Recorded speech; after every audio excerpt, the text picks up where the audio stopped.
বাংলা পক্ষর আরও কয়েকজন আমরা এসেছিলাম। সিনেমাটা নিয়ে খুব স্পষ্টত ভালো তিনটে কথা তো বলবারই রয়েছে, যেটা যে কেউ বুঝবে। এক, যে সিনেমায় আসলে বাংলার পশ্চিমবঙ্গের যে এত বাস্তবতা এবং এত ভিন্নতা এবং এত বৈচিত্র্য, কলকাতাটা যে পশ্চিমবাংলা না, কলকাতাটা যে বাংলা না, সেটা খুব স্পষ্টভাবে এই সিনেমায় তুলে ধরা হয়েছে। এক। দুই, পশ্চিমবঙ্গে যে ভাষা বৈচিত্র্য আছে বাংলা ভাষার, সেটা তুলে ধরা হয়েছে।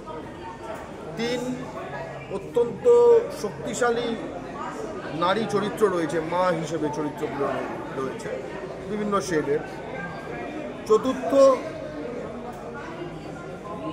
শিশুদের অ্যাক্টিং করানো হয়েছে, যেটা খুব শক্ত কাজ। সিনেমার অনেকটাই হচ্ছে শিশুদের কেন্দ্র করে। পাঁচ, অন্য রাষ্ট্রে বা অন্য রাজ্যে না গিয়ে নিজের রাজ্যে একটা সিনিক জায়গায় শুটিং করে আসলে একটি যে কোনো বাঙালির যে কাজটি করা উচিত সিনেমা করার ক্ষেত্রে স্বদেশী করা, সেটা সেই করেছে। এবং শেষে বলবো, সিনেমাটার এন্ডিং ভালো, ঠিক আছে, খুব খুশি, সবাই খুশি আর কি।